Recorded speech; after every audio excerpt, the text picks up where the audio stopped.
vous transgressez la loi de Dieu. Et même l'honneur de Dieu dans votre vie. Parce que ce que Dieu veut, vous le transgressez. Vous enseignez des gens autre chose. Ces habitudes que vous donnez aux gens, c'est la preuve à ce même quand vous adorez, votre adoration est vaine. Vous ne respectez pas Dieu.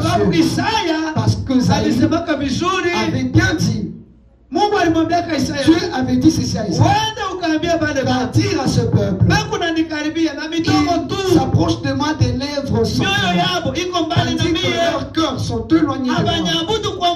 Ils n'honorent pas de cœur. Parce que le respect de ma parole, ils l'ont rejeté. Alléluia. Amen. Mungu eturumie sana. Amen.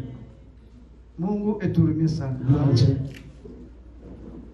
Batumishi ba Mungu. Chers serviteurs de Dieu, Kama uko mwabudu, si tu es adorateur, kia kwanza inaonesha huyo mtu uko naabudu. la première chose qui prouve qu'il est adorateur, Heshima. c'est d'abord le respect. Alléluia. Uko na baba, Tu as un père, uko na mama. tu as une mère. Kama habana na heshima mu maisha yako, Si ils n'ont pas de valeur dans ta vie, vyote uko nafanya mu kwa tout ce que tu fais dans ton adoration habina kitu sont vaines. Bwana tusaidie sana. Amen. Kama ushikiake Si shauri ya tu bazazi, n'écoutes plus le conseil des parents, uko kichwa yulu yulu, tu es tête haute. hata mu kanisa Même unachezaka si tu peux danser, même les na chants dans mapepo l'église, et inabatoka, même les gens sont délivrés parce que vyote tu as uko dansé. nafanya habina na C'est baraka. en vain que tu le fais. Mungu hawezi Tu kukuheshimia ne peux pas t'honorer wakati wewe hauheshimia alors que toi tu ne bali walikuweka respectes pas pamoja. ceux qui t'ont donné naissance. Mungu tusaidie sana. Amen. Neno ya tatu tulisemea La troisième chose que nous avions dit, namna yetu ya kuabudu. notre façon d'adorer. Watu wajue maana ya kuabudu. Les gens ne savent plus le pourquoi d'adorer. Kuabudu kwenyewe L'adoration même, tafsiri yayo la meilleure interprétation, kia magoti c'est s'agenouiller, kuheshimia, c'est respecter. ndio kuabudu. C'est ça adorer. Sasa wewe uko mwabudu, Mais tu es adorateur, hauheshimie kuabudu. mais tu ne respectes pas l'adoration. Saka ndi unamheshimia Quand Mungu. est-ce que tu respectes Dieu? Amen. Amen. Amen. Amen. Amen. Amen. Saka ni Mungu naye ataheshimisha maisha yako. Quand est-ce que Dieu pourra honorer ta vie? Sawa, napita kuneno ya leo. Nous passons Sawa, sur les sujets d'aujourd'hui mengi parce qu'il y a beaucoup de choses tulisemea mtuma. que nous avions parlé dans la semaine.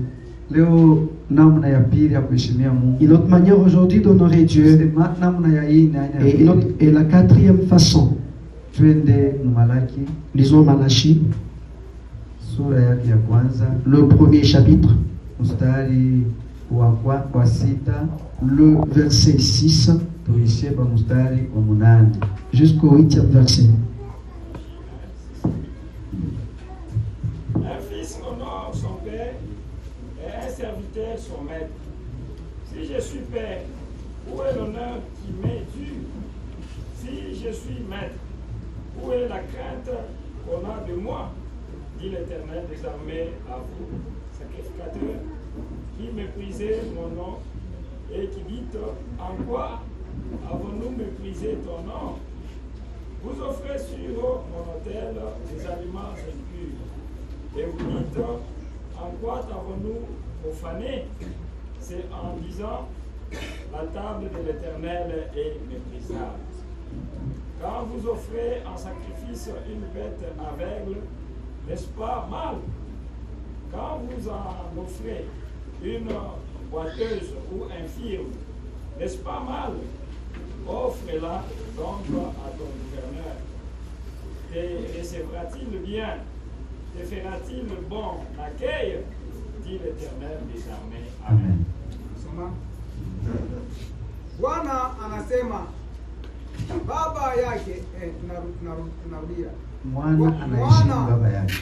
Anaheshimu baba yake na mtumishi bwana wake. Basi kama mimi ni baba, heshima yangu ni wapi? Na kama mimi ni bwana, woga wangu ni wapi?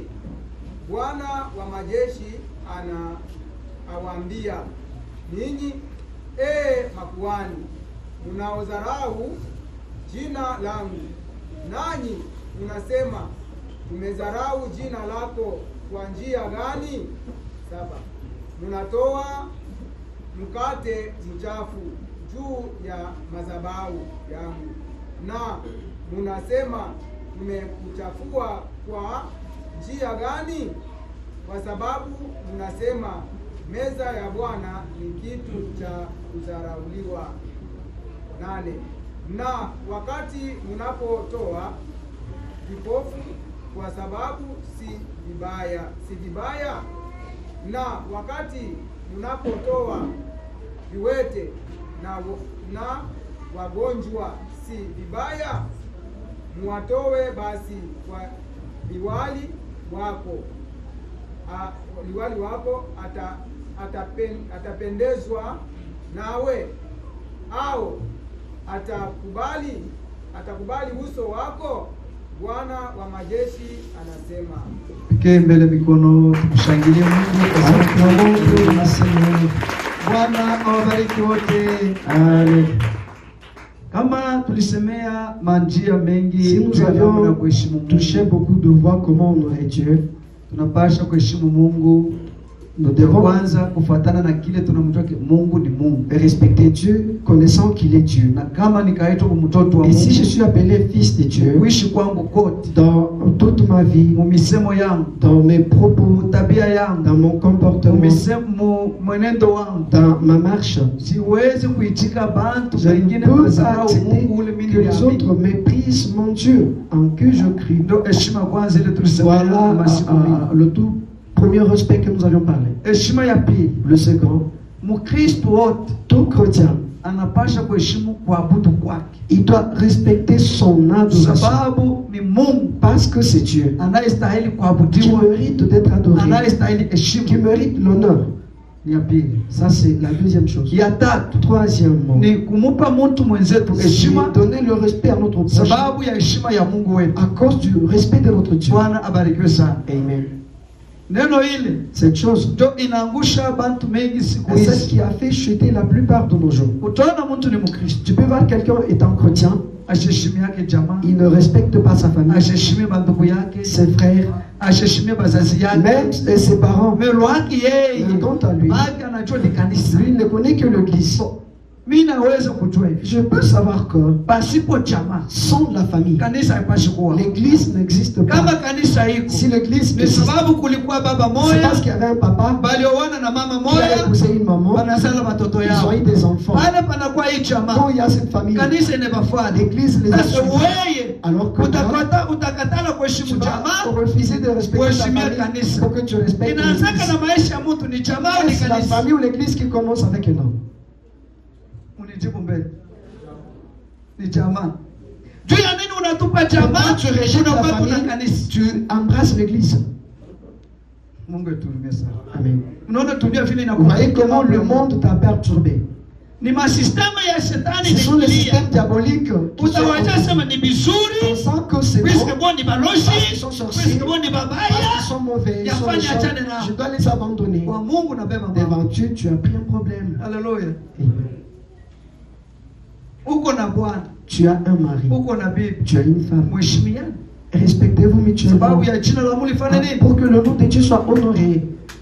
Vous ne pouvez pas trouver dans une maison où il y a des bruits, et maintenant l'église, vous êtes sans. Pour que Dieu honore votre vie.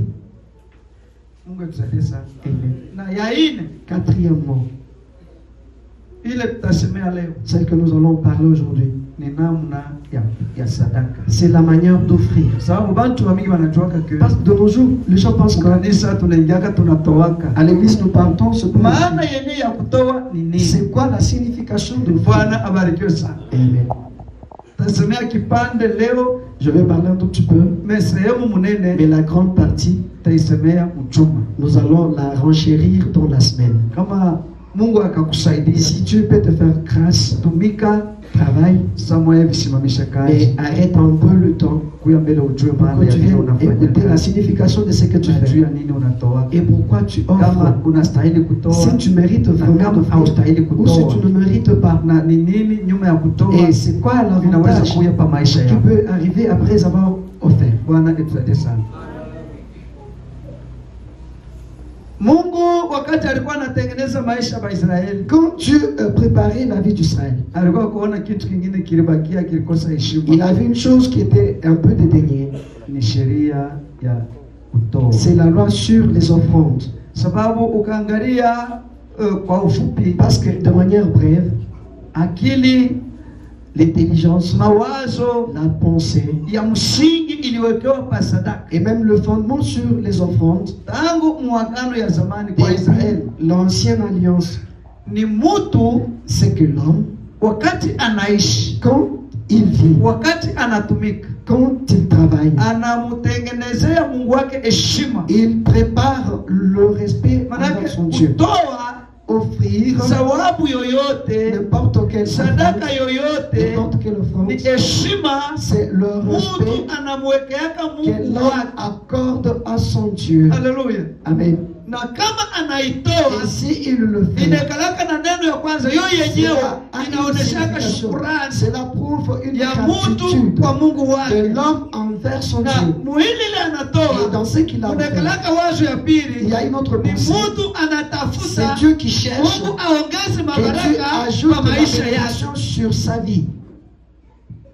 Bwana itusaidie sana. Amen. Ile ndio tafsiri kwa ufupi, Voilà de manière brève ce que signifie offrir. mais tutaendelea mjuma huu. Mais dans la semaine, nous allons détailler. Ujue tu sana Que tu saches profondément juu ya nini tunatoaka pourquoi nous offrons dans l'église. Mungu abarikiwe sana. Amen. Sasa shetani mwakili yake Le diable dans sa riche anakuwa kuikala sasa juu ya kuharibisha maana il vient pour